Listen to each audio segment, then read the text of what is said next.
primero quiero agradecerle al doctor Valero y a la Junta Directiva de la Cundinamarquesa la amable invitación para poder dirigirme a ustedes.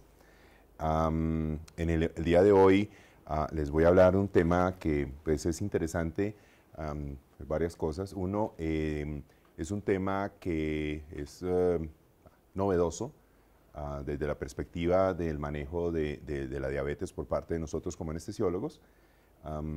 Suficiente como para que tuviera la distinción de ser invitado a presentar esta conferencia en el Congreso de la American Society of Anesthesia, ahora en el año pasado, en octubre del 2014.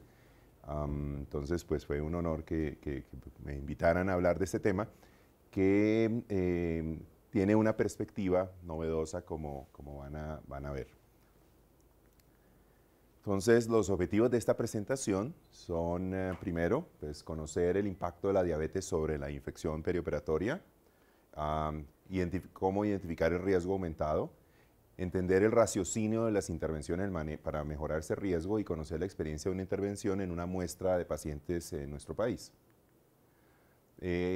Con respecto a la diabetes, pues siempre hemos tenido la percepción de la inquietud de que el problema de la diabetes, de hiperglicemia o hipoglicemia, puede estar relacionado con neurocirugía. Entonces sabemos que tradicionalmente hemos aprendido de que pues, el problema de la hiperglicemia en neurocirugía es que puede empeorar los desenlaces de una manera importante.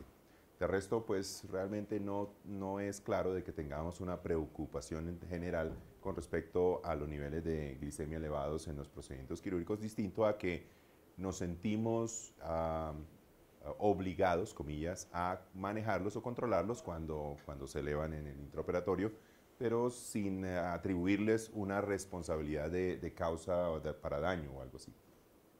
El otro aspecto que percibimos de manera como genérica con respecto a la diabetes es que pudieran estar relacionadas con infecciones. Entonces, esto es interesante para discutir si todos los procedimientos realizados en diabéticos son susceptibles de tener aumento de la tasa de infecciones o es alguno de los procedimientos.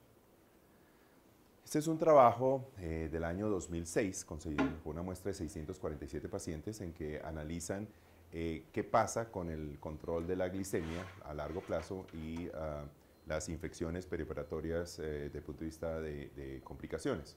Entonces aquí podemos ver en esta tabla, ¿sí?, los datos de la hemoglobina glicosilada.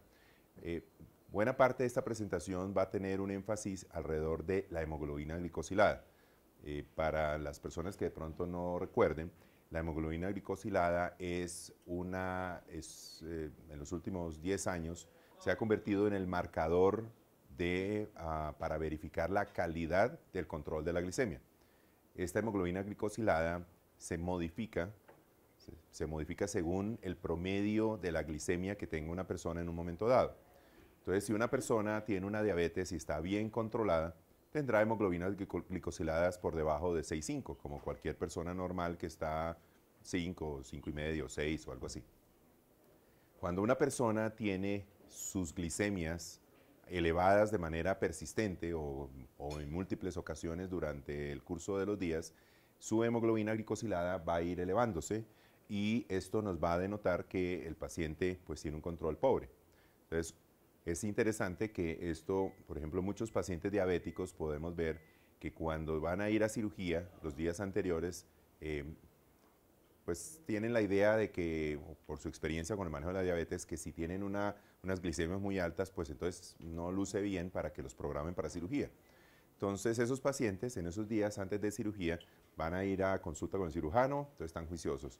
Van a ir a la consulta preanestésica, están juiciosos. Entonces les tomamos las muestras ahí y los pacientes tienen 130, 140 de glicemia, entonces nada impresionante.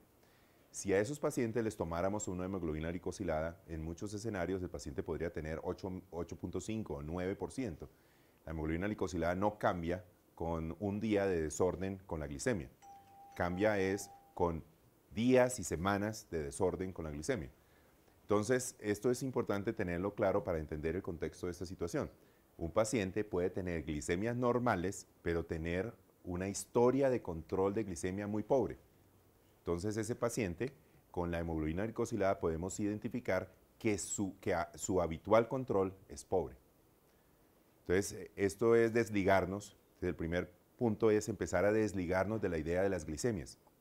En términos generales, las glicemias puntuales importan muy poco, diferente a que uno tenga que hacer intervenciones de que yo tengo que corregirle la glicemia, se subió mucho, se bajó mucho, lo que sea. Pero en términos generales, si yo tengo 150, 180 de glicemia, eso no importa, no va a importar para el procedimiento quirúrgico. Pero, ¿sí? En cambio, la hemoglobina glicosilada sí nos da un elemento muy importante para efectos de saber qué tan juicioso es el paciente en el control de su glicemia. Entonces, en los estudios que hay alrededor de diabetes, las hemoglobinas glicosiladas salen en los últimos años, ¿no? En principios de los 2000, por ejemplo, no era muy común utilizarlas. De hecho, la hemoglobina glicosilada se convirtió en una herramienta importante para diagnóstico de diabetes para el año 2003 por la Sociedad Británica de Diabetes. La Sociedad Americana, la ADA, American Diabetes Association, adoptó la hemoglobina glicosilada hace muy poquito, hace 4 o 5 años. Entonces, la hemoglobina glicosilada es relativamente nueva para efectos de decidir intervenciones en los pacientes. Entonces, en este trabajo que vemos acá, aquí analizan diferentes factores de riesgo y utilizan la hemoglobina glicosilada, que es uno de los primeros trabajos que trata de identificar el impacto del problema de control de la diabetes de manera de largo plazo, por eso de control a largo plazo de glicemia con hemoglobina glicosilada. Entonces vemos aquí que el odds ratio, ¿sí? para efectos de infecciones es de 2 veces 2.1 con hemoglobina glicosiladas por encima de 7%. Entonces, sí, el ajustado, perdón, este es el odds ratio ajustado, con 2.13, 2.1. Es decir, en esta cohorte de pacientes, el riesgo de que una persona con hemoglobina glicosiladas por encima de 7 tuviera una infección se duplicó. Entonces ya empezamos a ver algo interesante. Estos son procedimientos de cirugías globales, generales, ninguna población específica. Este es un trabajo en Taiwán, en el cual publican, en Taiwán tienen unos sistemas de recopilación de información de datos muy robustos, entonces pueden tener cortes muy grandes de diferentes patologías. Entonces ellos analizan los desenlaces en cirugía no cardíaca en pacientes con diabéticos con una población de casi 15.000 pacientes y pues ven, o sea, qué pasa con las diferentes complicaciones y los pacientes que no tienen diabetes y los que tienen diabetes. Cualquier infección, cualquier complicación infecciosa, miren que el odds ratio de que aparezca una infección es de 2 veces, nuevamente. Entonces, nuevamente, esto es población general. ¿Sí? Esta es una cohorte exclusiva con cirugía vascular, en la cual analizan qué es lo que pasa con estos pacientes y encuentran, comparan pacientes, estos amarillos son pacientes diabéticos, estos son pacientes no diabéticos. Y esta es la tasa de complicaciones de los pacientes según sus hemoglobinas glicosiladas. Los pacientes no diabéticos pues tienen glicosiladas que están en los rangos a la izquierda, ¿sí? Pero noten que hay pacientes no diabéticos que no se les ha diagnosticado diabetes que en el preoperatorio tienen hemoglobinas glicosiladas que clasificarían para valores de diabético. Pero como idea entendamos que a estos pacientes no se les ha diagnosticado diabetes previamente. Y esta es la tasa de infecciones de estos pacientes. Vemos que con glicosiladas bajas tienen unas tasas de infecciones bajas, mientras que con glicosiladas más altas tienen unas tasas de complicaciones mucho más importantes. Es una cohorte muy pequeña, entonces es difícil concluir cosas de estas, pero vamos en la idea del problema que puede existir. De hecho, concluyen que los pacientes que tienen glicosiladas por encima de 7, noten que ¿sí? La tasa de infecciones, de complicaciones que tuvieron, de morbilidad, es de 60% versus 20%. Nuevamente, estamos hablando de una cohorte relativamente pequeña, pero empieza a darnos como unos campanazos de que hay algún problema con la diabetes. Entonces vemos acá, ¿sí? esto que es pues, impactante realmente con los números. Esto es en revascularización miocárdica. En el año 2008 publican una cohorte con 3.000, casi 3.600 pacientes y observan qué pasa con los niveles de hemoglobina A1C, que es la hemoglobina glicosilada, y vemos aquí que este es DSW y es infecciones profundas del esternón, y si completamos todas las infecciones, observamos que en los pacientes con glicosiladas por debajo del 7% tienen 0.9% de infecciones y por encima del 7% tienen 3% de infecciones. con un valor de P pues claramente diferente. Entonces, en revascularización miocárdica, este es uno de los trabajos, hay múltiples trabajos mostrando cómo en revascularización miocárdica los pacientes que tengan glicosiladas elevadas tienen un aumento de la tasa de infecciones y de las morbilidades y de la estancia. Este es un trabajo interesante en el cual en el año 2010, esta cohorte, esta es finlandesa, analizan 1500 reemplazos de rodilla y encuentran algo muy interesante. Eso es una cohorte completamente, solamente para observar. Ninguno de los pacientes, 205 pacientes con hemoglobina glicosilada normal, tuvieron infección, mientras que el 2,8 de 176 pacientes con glicosiladas por encima de 6,5 tuvieron infecciones de rodilla. Entonces, los diabéticos con glicosiladas normales no tuvieron problema. Los pacientes con glicosiladas por encima de 6,5 tuvieron una tasa de 2,8. Entonces, otra vez estamos viendo que hay un problema de esto. Noten las fechas, ¿no? Esto es 2010, 2008, 2013. Una cohorte con poquitos pacientes, casi 80 pacientes en cirugía, eso en cirugía plástica, en que son heridas grandes de pacientes que tienen heridas grandes y que el plástico es llamado para corregirlas. Se observa que la tasa de infecciones en esos pacientes que tienen glicosiladas aumentadas es bastante superior. Esta es una cohorte con las bases de datos de ortopedia en los Estados Unidos. Esta es una cohorte de un estudio analizando la base de datos de reemplazos articulares en Estados Unidos, rodillas y caderas. Entonces tenemos que son 110,000 pacientes y encontramos entonces que, miren lo que ocurre con las infecciones. Estos pacientes con diabetes controlada, o sea, seleccionan de estos 110,000 pacientes, seleccionan los pacientes con diabetes específicamente y los comparan los de diabetes controlada o no controlada, definida no controlada con glicosiladas por encima de 6,5 y observan lo siguiente. Miren que la tasa de infecciones en los pacientes con diabetes controlada es el basal y cuando los comparamos con diabetes no controlada tenemos que el riesgo, el odds ratio de tener una infección se duplica. Entonces, nuevamente empezamos a observar esto. Es una cohorte muy grande, o sea, esto le da bastante peso a que esto pareciera ser verdad. Entonces, miren que 2,3. Entonces aquí vemos con respecto a la estancia, los pacientes con diabetes controlada tuvieron 4,2 días, con diabetes no controlada se prolonga casi un día y es estadísticamente diferente a los pacientes que no tienen diabetes. Noten que los pacientes con diabetes controlada tienen una estancia muy similar a los que no tienen diabetes. Y el costo de procedimientos pues es diferente entre los no diabéticos versus los no controlados, casi $1,600, $1,500 de diferencia, y estos $1,000 de diferencia, los diabéticos controlados. Luego vamos viendo un patrón de que en múltiples procedimientos el problema de que los pacientes no tengan sus glicemias controladas, sus diabetes controlada, pueda tener un impacto sobre los desenlaces. Esta es una cohorte pequeñita de 36 pacientes con una tasa de complicaciones realmente dramática. Pero sí, en los pacientes, 6 de 36 pacientes con diabetes que operados de instrumentaciones de columna tuvieron infecciones. Eso es una barbaridad, 16% de infecciones, pero nuevamente vamos al escenario de que algo está pasando. Esto es en Japón.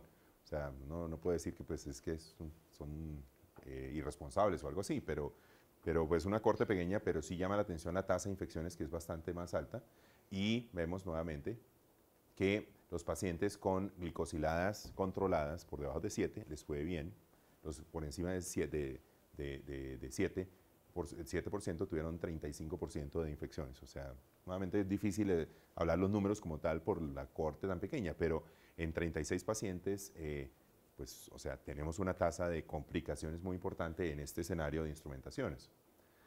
Entonces, ¿qué podríamos pensar nosotros con respecto de, primero, pues tenemos, el objetivo era entender que la diabetes sí puede tener un impacto sobre las infecciones, entonces lo primero es que esto es más que simplemente decir, no, es que como es diabético, entonces la herida puede quedarle un poquito más fea, o que si lo van a operar de una hernia, entonces podría infectársele un puntico, alguna cosa así.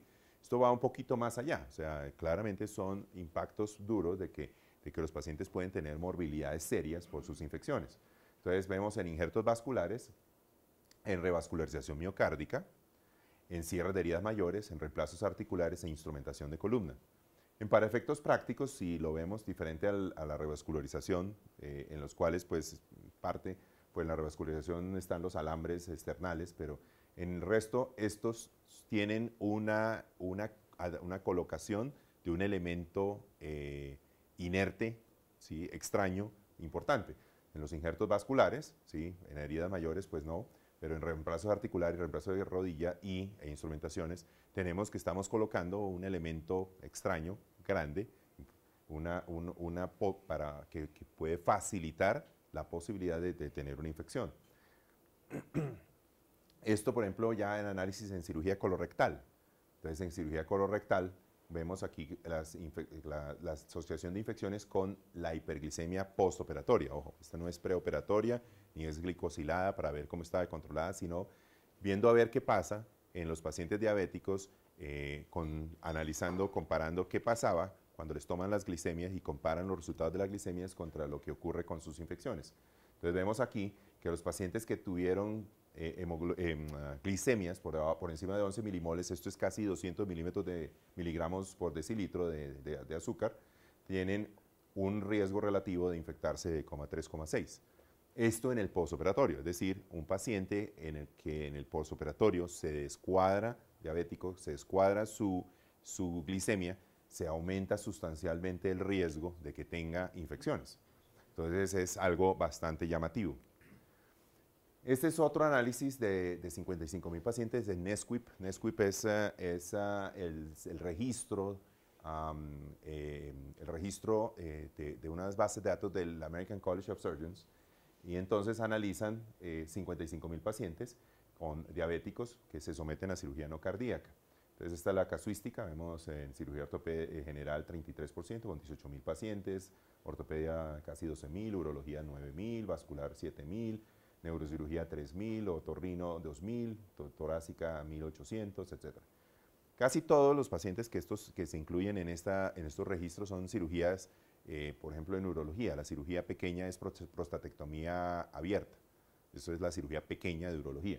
O sea, estas no son cirugías, sí, varicoceles, circuncisiones o sí, lipomas, nada de esas cosas. Son cirugías son cirugías que se hospitalizan, casi por defecto, todos estos casos de NSQIP. Aquí no encontraron, ¿sí?, evidencia de que la hemoglobina glicosilada se asociara con infecciones.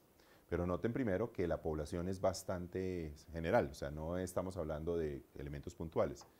Y estamos hablando también ¿cómo se llama? Cuando hemos hablado los otros, decíamos que estábamos colocando prótesis, mallas, etcétera, que pues facilitan el riesgo de infección. Sin embargo, cuando ven aquí en el postoperatorio, si vemos aquí en esta muestra, vemos qué pasa en el postoperatorio con los pacientes. O sea, preoperatorio, las glicosiladas no tuvieron mayor relación, pero en el postoperatorio, cuando les tomaron glicemias a estos pacientes, para que los entiendan, cada uno de esos pacientes está muy juiciosamente reportado. Esa es una base de datos muy buena, muy robusta, porque se le invierten unos recursos muy grandes. Para cada uno de estos registros hay un personal dedicado a capturar esa información. Entonces, el programa que tiene el American College of Surgeons para capturar ese tipo de información es bastante robusto. Cada institución que está incluida en esto tiene personal dedicado exclusivamente para registrar la información que deben llenar de cada uno de los pacientes que se incluyen en las muestras. Entonces, por eso, cuando se hacen los análisis de estas bases de datos, es una información bastante fidedigna. Entonces, cuando ellos analizan los resultados de las glicemias que le tomaron en el postoperatorio, miren lo que se encuentra. Los pacientes que tienen glicemias promedio de 150 o 150, miren la tasa, el incremento del riesgo de infección, el 20%. Y si tienen más de 250, 40% de riesgo de infección. Entonces, aunque la glicosilada en esta cohorte no mostró que los pacientes tuvieron un riesgo aumentado per se, en una población general quirúrgica hospitalizada, las glicemias postoperatorias sí se correlacionaban con un aumento de riesgo de infección. Entonces, 43% de riesgo de infección cuando estamos hablando de glicemias por encima de 250. Y entonces vamos a algo importante. Esto es para llevarlos a una idea de que un paciente que tenga sus glicemias, ¿sí?, desordenadas, o sea, la glicosilada elevada, nos decía glicemias desordenadas antes. En el postoperatorio, pues no nos sirve tomar hemoglobina glicosiladas porque, como les dije, así le suba a 1000 la glicemia, la glicosilada no le va a subir significativamente. ¿Sí? Y lo mismo, si el paciente se pone juicioso 5 días con glicemias de 80 todo el tiempo, la glicosilada no le va a bajar dramáticamente en esa semana, se demora mucho tiempo. Entonces, la única manera de saber que el paciente tiene unas glicemias desordenadas en el postoperatorio es tomando glucometrías o glicemias. Entonces, este es un trabajo publicado en Anesthesia Analgesia el año pasado, en el cual, en cirugía de revasculación miocárdica, en el cual hacen un análisis ya puntual con respecto a el tiempo que permanece las glicemias desordenadas, como el área de la curva que hay variabilidad de la glicemia. Y encuentran que la variabilidad, cuando los pacientes tienen abruptos cambios, entonces pasan de 80 glicemia a 220, después bajan a 110, después suben otras a 180, etc. Eso se asocia a desenlaces adversos. Entonces, la variabilidad es un predictor de eventos adversos mayores, específicamente infecciones, ¿sí? Y esta variabilidad, ellos encuentran que está aumentada en los pacientes que tienen más de 6.5 de glicosilada, lo cual tiene sentido. Los pacientes que habitualmente tienen unas glicemias controladas, tienen una glicosilada adecuada, y es posible que en el postoperatorio el paciente vaya a continuar con glicemias relativamente controladas. Entonces, eso es el concepto que vamos desarrollando acá. Este es un trabajo publicado recientemente, este creo que está solo online por el momento, en el cual analizan 13.000 reemplazos de articulares y no encuentran, ¿sí?, aumento de la tasa de infecciones. Entonces, bueno, qué maravilla. Solamente aumenta la mortalidad. Entonces, pues, o sea, nuevamente estamos hablando de que este problema del control de la glicemia es claramente más que algo abstracto de impacto con respecto a los pacientes. En el European Journal of Anesthesia, en enero de este año, salió este artículo en el cual hicieron un metaanálisis de los artículos publicados con respecto a la diabetes y desenlaces en múltiples escenarios. En resumen, digamos, aquí, por ejemplo, dicen que no encuentran asociación entre los niveles de hemoglobina glicosilada y los desenlaces en la población general. Esto se refiere al artículo que les mostré de 55.000 pacientes, que no lo encuentran la correlación entre glicosilada y esto. Recuerden que en este trabajo vimos que el riesgo de infecciones aumentó un 40% cuando las glicemias postoperatorias estuvieron en 250. ¿Ah? Ese es el trabajo al que se refiere.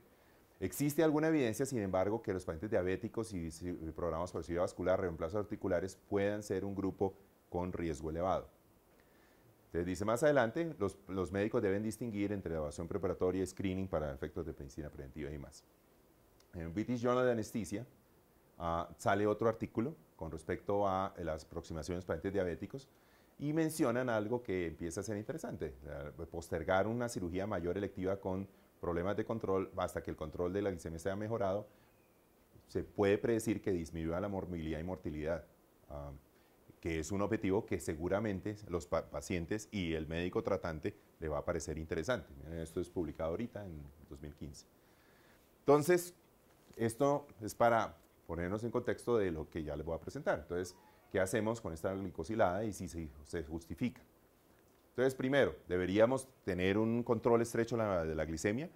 Entonces, ustedes recuerdan que a principios del año 2001, este trabajo de Vandenberg en Bélgica mostró que los pacientes quirúrgicos en cuidado intensivo que tuvieron controles estrechos de la glicemia tuvieron una disminución de la mortalidad significativa con respecto a los pacientes habituales, con el control de la glicemia normal. Entonces, que mantenerlo alrededor de 110 miligramos por decilitro era muy bueno.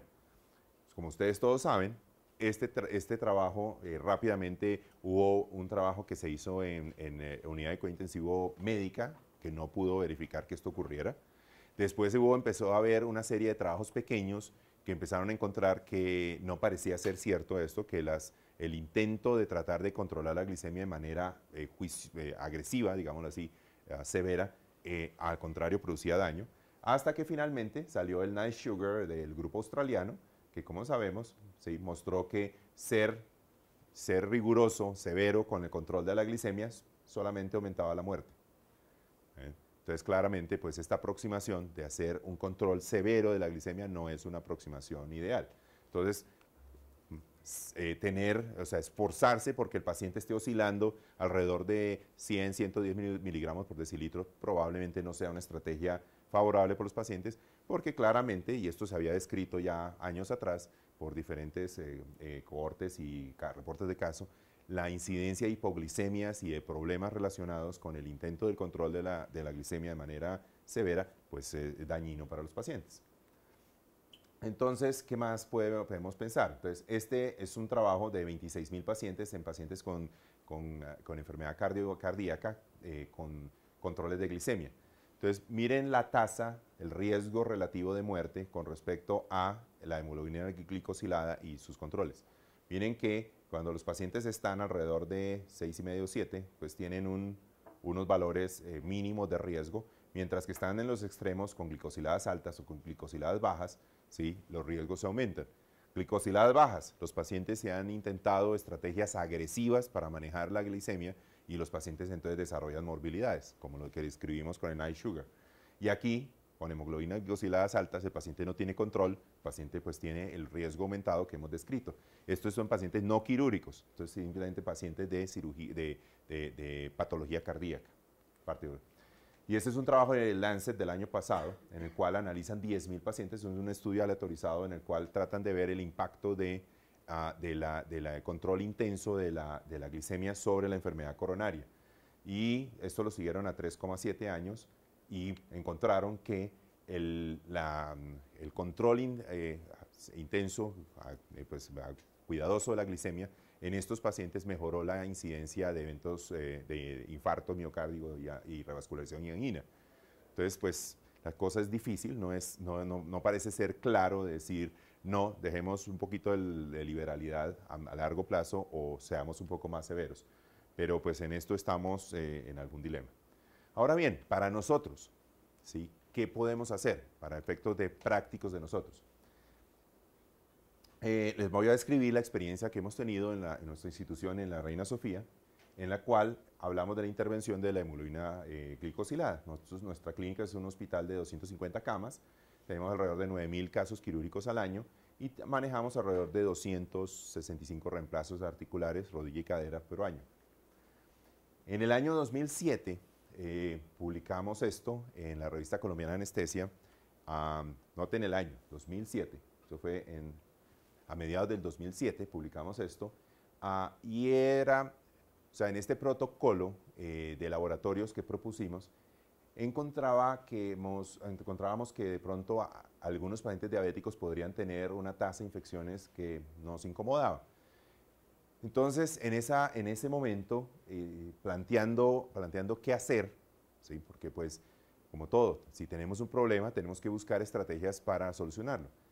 Se nos ocurrió de que podíamos de pronto intervenir la hemoglobina glicosilada y utilizar la glicosilada para efectos de discriminar los pacientes que estaban bien o mal controlados.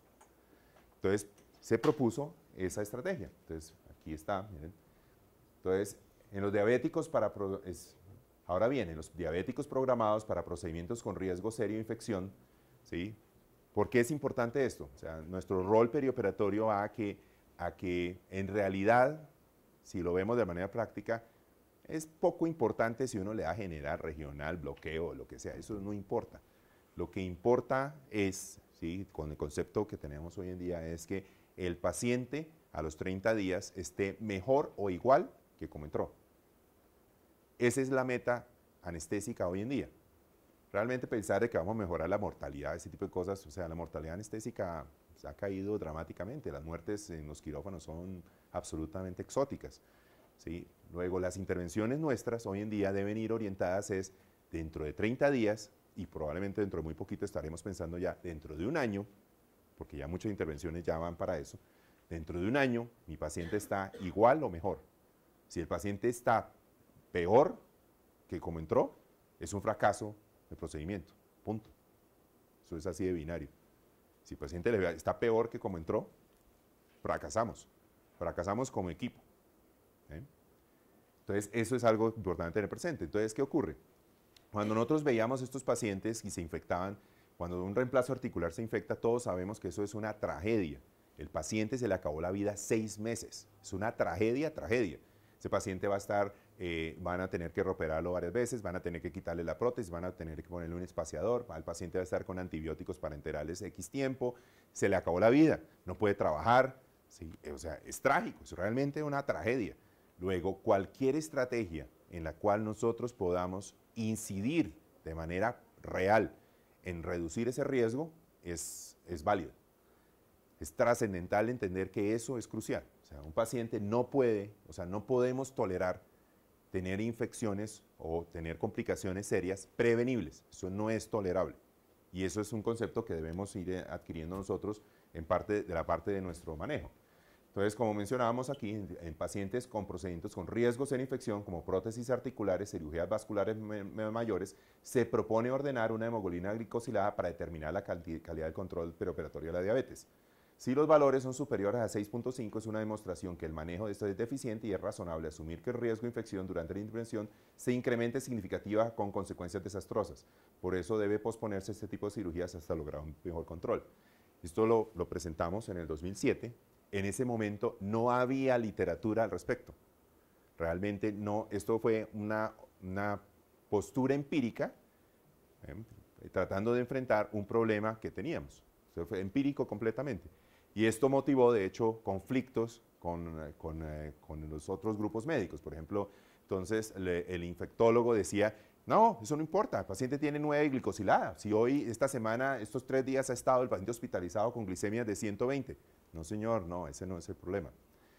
De hecho, este número de hemoglobina glicosilada, o sea, detrás de esta propuesta, la propuesta que planteábamos era cuando yo le digo a un paciente que llega a consulta y tiene una glicosilada de 9% y va para un reemplazo de articular y lo postergo, ¿sí? Y le explico de que tiene que mejorar su control de glicemia, para que el paciente mejore de 9% a 6,5 le van a tomar 2 meses. ¿Qué ocurre? Si esa persona mejora su glicosilada de 9 a 6,5, 7%, ese paciente se sintonizó en un manejo mejor de su diabetes de manera cotidiana. No estamos hablando de que esta semana dejó de comerse el tiramisú con arequipe, no. Significa que sistemáticamente el paciente está disciplinado y está siguiendo un esquema está cambiando su conducta, mejor dicho. Eso, está cambiando su estilo de vida. Eso es lo que perseguimos. ¿Con qué función? O sea, el número absoluto no es lo que importa, es la intención del cambio. Entonces, cuando el paciente cambió su glicosilada sustancialmente, el paciente cambió su vida. Entonces, ¿a qué va esto?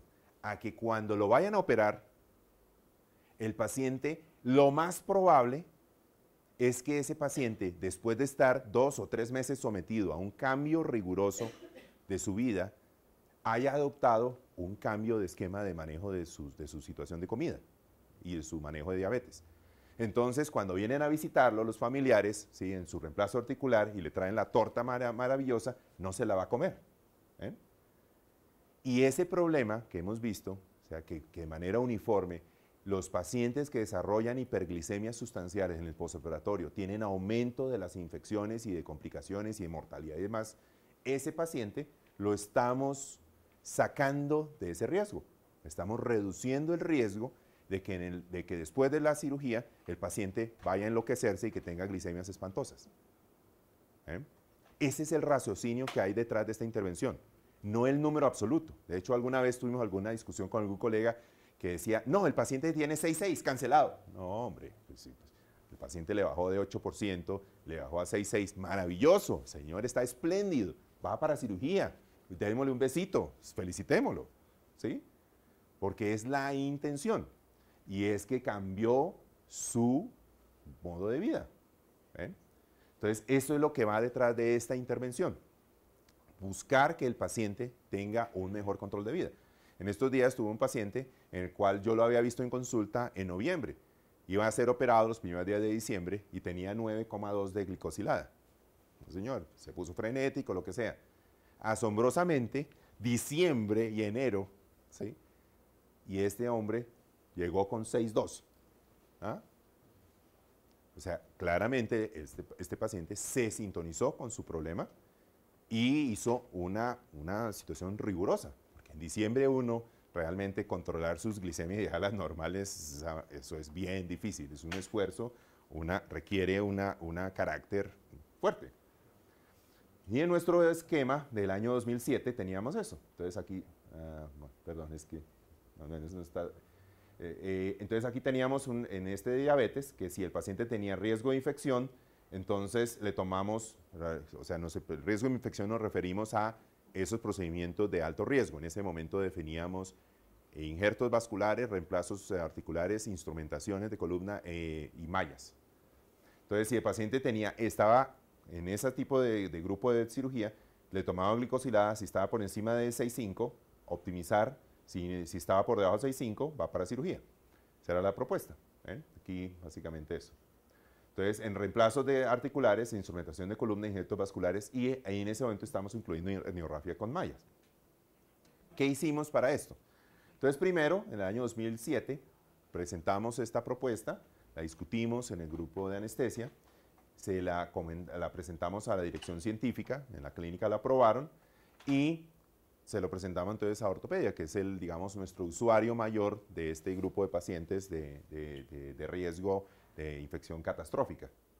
Entonces ellos aprobaron y después estaba el problema de la adherencia, que es el problema importante en cualquier tipo de propuesta, es la adherencia, que es que necesitan lo que se llaman, los que llaman los anglosajones, los campeones, los héroes de las intervenciones, que son los que asumen el peso de estar molestando diciendo, oiga, mire, Pepito, mire, se le olvidó pedirle la glicosilada. Oiga, mire, la glicosilada la tenía en 9 y usted lo aceptó para cirugía. Mire lo que pasó, bla, bla, bla. Y eso que es cansón para todas las partes, pero que es indispensable para lograr algún grado de éxito de cambio de las conductas. Entonces, ¿qué hicimos nosotros? Pues, digamos, tenemos una base de datos de evaluación preanestésica, tenemos la base de datos de facturación y pues sabemos entonces de aquí cuáles son los reemplazos articulares. Entonces, si cruzamos nosotros reemplazos articulares con artrotomías, abscesos, desbridamientos quirúrgicos, pues tenemos en menos de 90 días, tenemos los pacientes que se les hizo un reemplazo articular y se infectaron. O sea, esto es definiciones duras, ¿sí? O sea, a nadie le van a hacer una artrotomía en un postoperatorio de rodilla por gusto, ¿ven? O sea, eso es evidente. O sea, eso digamos, para efectos de robusto de definir qué infección es bastante robusto. No es de que a mí me pareció que un puntico estaba rojito y entonces se lo quité. No, no, no. Esto es que el paciente llegó a cirugía y le hicieron alguna de esas tres cosas. Esto es bastante, pues, duro. Y en esto, pues, tenemos entonces nuestra experiencia. Entonces, hemos tenido en total desde el 95 al 2013 4.700 reemplazos articulares. En el 95 a 2008, o sea, el protocolo lo presentamos a finales del 2007, todo el proceso digamos, de socialización entre los diferentes grupos. Entonces, a mediados del año 2008 ya teníamos una adherencia razonable al protocolo. Entonces, hicimos el corte nosotros del año 95 al 2008 hasta el primer semestre del 2008. Entonces, tenemos 2.800 pacientes en total, se infectó el 1,6%. Noten que en los diabéticos eran 108, se infectó el 3,7%. En los no diabéticos tuvimos una tasa de infección del 1,6%. ¿Sí? Entonces, esto fue lo que se infectó, 3,7%. Después de la adopción del protocolo, tenemos en 1.900 pacientes 1,8% de infecciones globales, 1,5 en diabéticos, ¿sí? Y 1,9 en... ¿sí? Pero son bastante similares estos dos números cuando los analizamos. Pero entonces empezamos a ver, ¿sí?, cómo empieza a haber una disminución de la tasa de infecciones. Entonces, desafortunadamente, esto pues no son números, o sea, nos faltan sea, yo creo que por ahí en un año ya tenemos los datos suficientes, suficiente número de diabéticos para mostrar ya con datos estadísticamente robusto la diferencia de esta infección. Entonces estamos en 0.08 de diferencia de infecciones, entonces vamos, yo creo que en unos 40, 50 pacientes más de diabetes podremos ver si ya llegamos a significancia estadística. Pero es bastante, digamos, prometedor la idea de que podamos estar reduciendo la tasa de infecciones a valores similares a lo de la población general. Y entonces, ¿a qué vamos? ¿Sí? Lo que les estaba mencionando. ¿Sí? La personalidad, o sea, las personalidades de las personas pues, se asocian con que el paciente tenga mejor o peor control de la diabetes. Cuando nosotros estamos forzando al paciente, porque ¿qué estamos haciendo? Estamos forzando. El paciente tiene, o sea, cuando va a un reemplazo articular no es por hobby. El paciente le duele su rodilla, le duele su cadera. El paciente tiene una altísima motivación para hacerse su cirugía. Y esa motivación es la que estamos usando de motor para efectos de presionarlo a que mejore su calidad de control de la diabetes. ¿Sí? Entonces, como es obvio, no todos los humanos pues, podemos tener cambios tan importantes de conducta. En este caso, por ejemplo, esta es una casuística que hablan sobre, esto es en 2014, miren el año en que publican esto, 2014, en el cual ven a ver qué pasa, intentando ver si cambian los pacientes sus glicosiladas. Y pues hay un número importante de pacientes que no logran hacer unos cambios sustanciales. Pero como les digo, lo importante de esta intervención es el esfuerzo. O sea, hay pacientes que sabemos que tienen glicosiladas, por ejemplo, nosotros en cirugía bariátrica tenemos pacientes con glicosiladas de 14, de 15, son cifras escandalosas. Pero sabemos que es virtualmente imposible que un paciente de esos vaya a cambiarlo. Y segundo, tampoco importa, porque en esta cirugía la tasa de infecciones es bastante discreta y segundo, cuando hay una infección, la infección no es catastrófica, como sí ocurre con los reemplazos articulares y demás. Entonces, en conclusión, el mensaje que quería transmitirles, el impacto de la diabetes en algunos grupos de pacientes es catastrófico. Ese es el primer mensaje. Tenemos que entender que en escenarios de reemplazos articulares, injertos vasculares, en revascularización miocárdica, la situación es catastrófica. El paciente puede tener una situación catastrófica por la infección en caso de una diabetes mal controlada. Es básicamente el problema, la fisiopatología alrededor de esto está en que el paciente en el posoperatorio tenga glicemias muy descuadradas. Y las glicosiladas normales, ¿sí?, tienden a correlacionarse con un mejor control de las glicemias posoperatorias. Ese es el raciocinio que hay detrás de pensar en la glicosilada. Si un paciente tiene una glicosilada normal, lo más probable es que en el postoperatorio vaya a conservar glicemias razonables. Si el paciente tiene glicosiladas descuadradas, el paciente en el postoperatorio va a tener una catástrofe de glicemias. Y eso es lo que se asocia a la infección, no lo que pase pre, sino lo que va a pasar post, en el cual el paciente no tenga esa disciplina. Entonces, claramente, hemoglobina glicosilada elevada nos ayuda a pensar en esto. Si no tenemos ese escenario, en algunos pacientes en los cuales por cualquier circunstancia tienen una elevación de glicemias, es importante tener presente que estos pacientes deberán tener un seguimiento mucho más estrecho de sus glicemias para evitar que los pacientes estén en 250 o 300 de glicemia, que claramente se asocian con incrementos sustanciales en el riesgo de infecciones. La intervención para modificar el riesgo es la experiencia que les presente. Es una aproximación.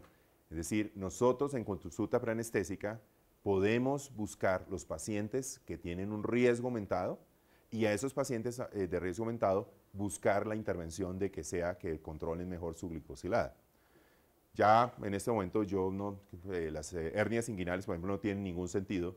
Después de 7 años desde 2007 ahora, 8 años de estar nosotros hablando de esto, nunca tuvimos infecciones de esto. Luego realmente no se justifica pensar en las mallas de las hernias inguinales como riesgo de infecciones, que nunca tuvimos una y hacemos por montones. Entonces, realmente eso es un elemento que podemos quitar, ya no se justifica. Y pues básicamente la idea es, nosotros como anestesiólogos podemos lograr un impacto favorable sobre los desenlaces de los pacientes y podemos nosotros mejorar la probabilidad de buen resultado de estos pacientes, que es el objetivo, como les digo, contemporáneo de anestesia, que el paciente a los 30 días o al año esté mejor o igual que como entró a cirugía. Muchas gracias.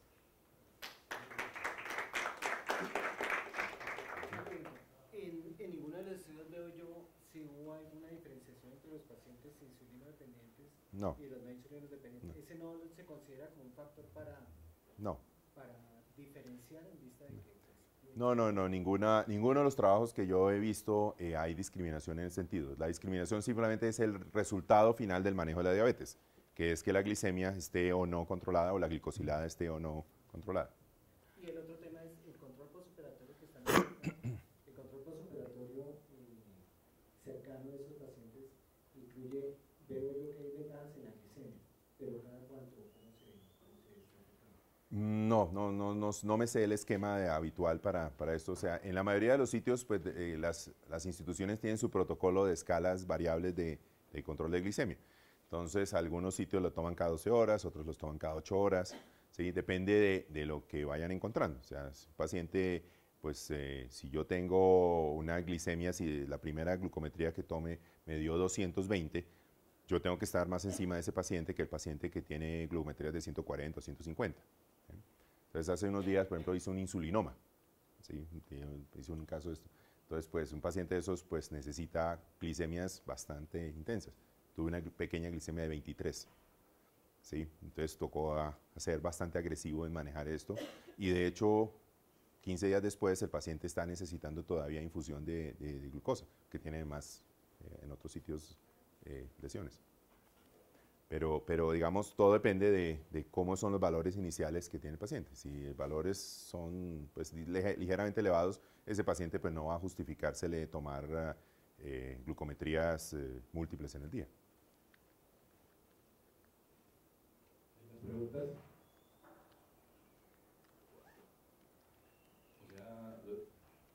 O sea, doctor Ibarra, que el esquema ya en la parte práctica sería en estos pacientes con riesgo de infección que son diabéticos, solicitarles la hemoglobina glicosilada y si se encuentra en valores anormales, enviarlos a medicina interna para que ellos hagan el control. Sí, que su tratante les mejore su glicemia, su tratante.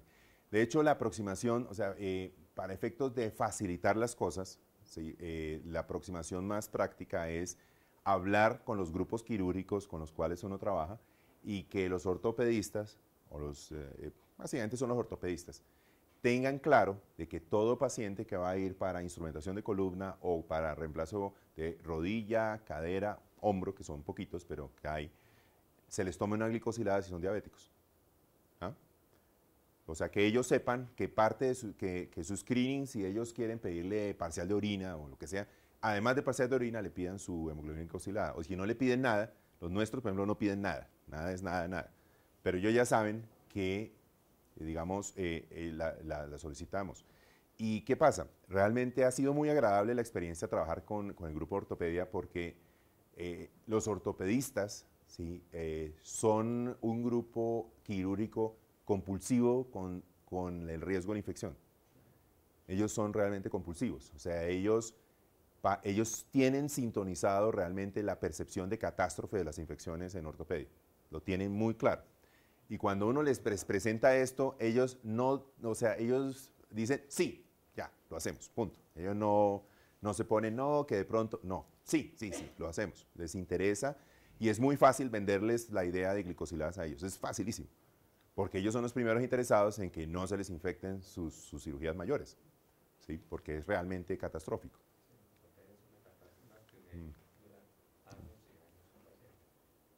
Doctor Ibarra, una preguntita. Digamos que desde el punto de vista preoperatorio, pues tenemos el valor de la hemoglobina glicosilada, que pues, como usted lo mencionaba, 2 o 3 meses para cambios importantes. En los datos que usted alcanzaba a mostrar ahí también la importancia del control postoperatorio. ¿Ahí cuánto tiempo? Porque digamos en cirugía cardiovascular se habla de terapia intensiva de insulina 48 horas, o sea, digamos para disminuir el riesgo de complicaciones como tal, pero en este otro tipo de cirugía no cardíaca, ¿cuánto sería la recomendación? Porque, o sea, pues, creo que ahí viene otro campo que creo que nos corresponde mucho a nosotros desde el intra y el postoperatorio inmediato. Sí, el escenario es que la mayoría de estos casos, estamos hablando de reemplazos articulares, digamos, nuestra experiencia para esto es que rara vez duran más de 2 noches, ¿sí? La norma es que comen, o sea, horas después de la cirugía están comiendo.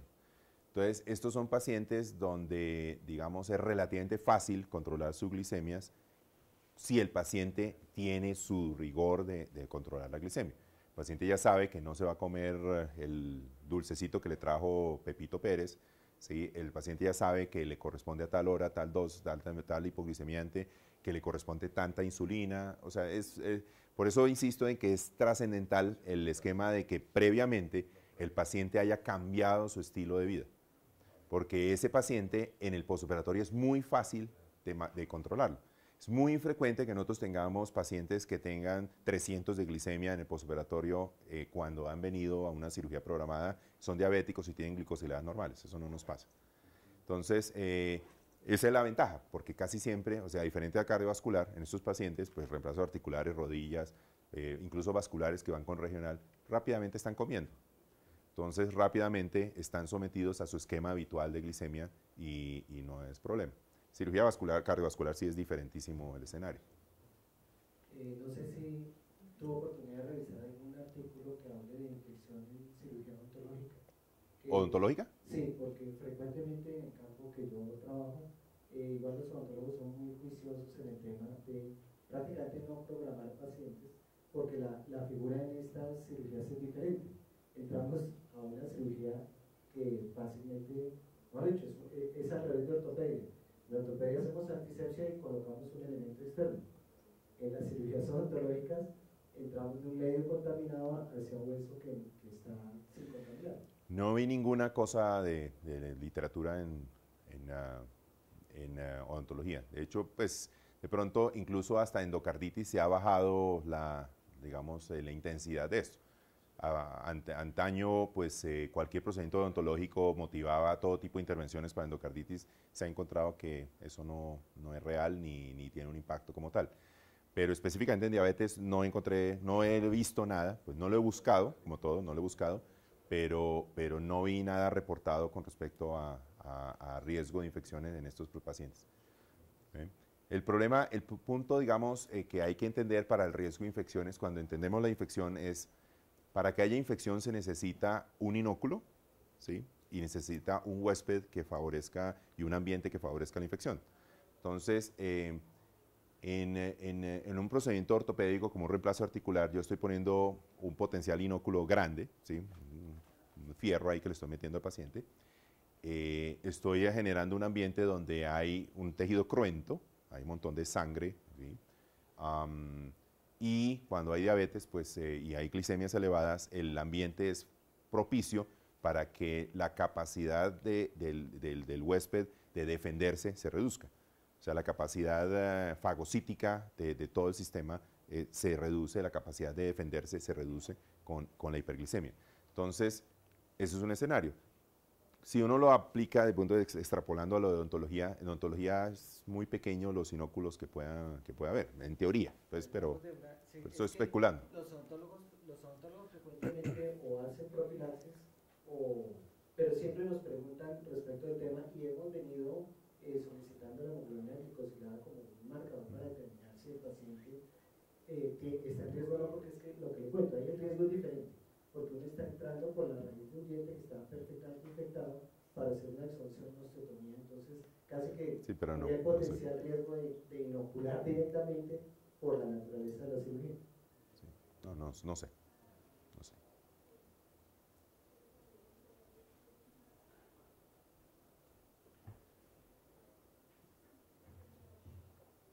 Doctor Ibarra, respecto al control postoperatorio, ¿existe algún punto de corte, alguna sugerencia en cuanto a valor que sugiera control o infección postoperatoria?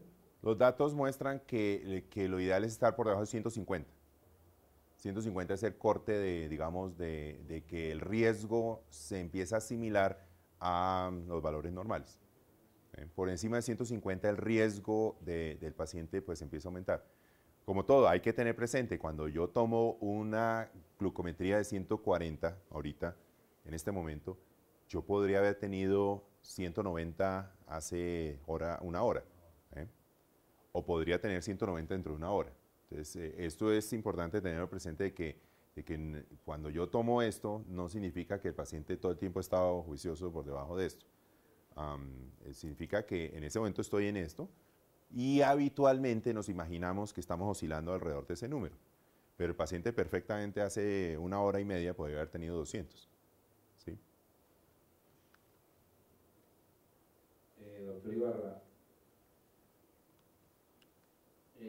¿hay algún, ya en todos estos años que llevan a aplicar este protocolo de la hemoglobina glicosilada, una idea de la adherencia de los pacientes? Porque uno ve pues, en la práctica que los diabéticos a veces son difíciles de manejar porque no se adhieren a los manejos. La pregunta específicamente sería si a los 2 meses el paciente sigue con la hemoglobina glicosilada alta, ¿pensarían en llevarlo a cirugía así? Hemos tenido alguno que otro caso que hemos tenido que optar por esto, digamos un paciente que que está incapacitado por la columna, por ejemplo, y que no bajó sino medio gramo de hemoglobina glicosilada, por ejemplo, de %. Pues hemos optado por llevarlo en esas circunstancias, aclarándole al paciente lo que puede pasar. En términos generales, digamos, como decía previamente, la motivación de los pacientes es muy fuerte porque el dolor es un elemento motivador fuerte. Entonces, cuando una persona ya decidió que se va a hacer un reemplazo articular o una instrumentación o algo así, el dolor ya lo tiene, o sea, lo dominó, ya lo obligó a tomar esa decisión. Cuando encuentra una barrera que él puede solucionar para lograr la meta de aliviar ese dolor, habitualmente el paciente la acepta. Y cuando uno le explica al paciente de que tiene que bajar esos valores, ¿sí? y ya el paciente va donde su internista, porque ese es un problema. Por ejemplo, uno de los problemas que hemos tenido nosotros con esto ha sido, pues, cierta parte, pues, mi responsabilidad, que pues, soy el promotor de eso, porque, digamos, algunas de las personas que manejan un número de diabéticos no conocían esto. Entonces ellos seguían con la idea de que, no, pero doctor, pero ¿cómo así? Si el paciente tiene 120, 140, ha estado todo el tiempo con 120 esta semana, ya lo puede llevar a cirugía. No, pero mire, tiene 9,5. O sea, evidentemente hace un mes estaba con 300 de glicemia. Entonces, pero digamos, cuando a los pacientes se les explica de una manera muy gráfica la situación, la adherencia es bastante buena. Y como el paciente tiene que traer la glicosilada para efectos de que lo programemos, entonces pues no hay pierde. O sea, el paciente casi que no vuelve hasta que su glicosilada no haya cambiado sustancialmente o que su dolor sea tan severo, su discapacidad, que ya entonces intervenga el médico tratante y diga, no, mire lo que pasa. Hicimos el esfuerzo y no pudimos mejorarla. En ese momento decidimos llevarlo así. O sea, el paciente ha hecho el esfuerzo por mejorarla, que es lo que nos interesa. Realmente el número per se no nos interesa porque lo que nos importa es que en el postoperatorio el paciente esté el menor número de tiempo, menor cantidad de tiempo, con hiperglicemias significativas. Eso es lo que nos importa. Porque un paciente en el papel, mundo perfecto, ¿sí? Paciente robot, que llega con glicosilada de 15 a cirugía. Y el paciente robot, le decimos, ¡tuc! Usted necesita tener glicemia postoperatoria de menos de 140. Y el paciente, ¡tuc! Listo, 140, punto. Perfecto. Porque el problema es la hiperglicemia postoperatoria. Entonces, si el paciente logra hacerlo, maravilloso. Lo que pasa es que es muy difícil lograrlo si el paciente no tiene disciplina previa. Muy difícil, ¿por qué? Porque nos toca empezar a jugar con el ensayo y error de las insulinas y demás. Entonces vamos a tener las complicaciones que vemos ahí. Entonces el paciente va a tener episodios de glicemia de 40, después le damos un bolo de dextrosa, entonces le subió a 190, entonces después le bajó a 60, y es muy difícil controlarlo. Muy difícil. Bueno, le agradecemos mucho al doctor Pedro Ibarra por esta interesante conferencia y los esperamos el último jueves de abril para continuar con nuestras actividades académicas de la Sociedad Cundinamarquesa de Anestesiología. Muchas gracias al doctor Pedro Ibarra por su interesante conferencia y a todos los asistentes.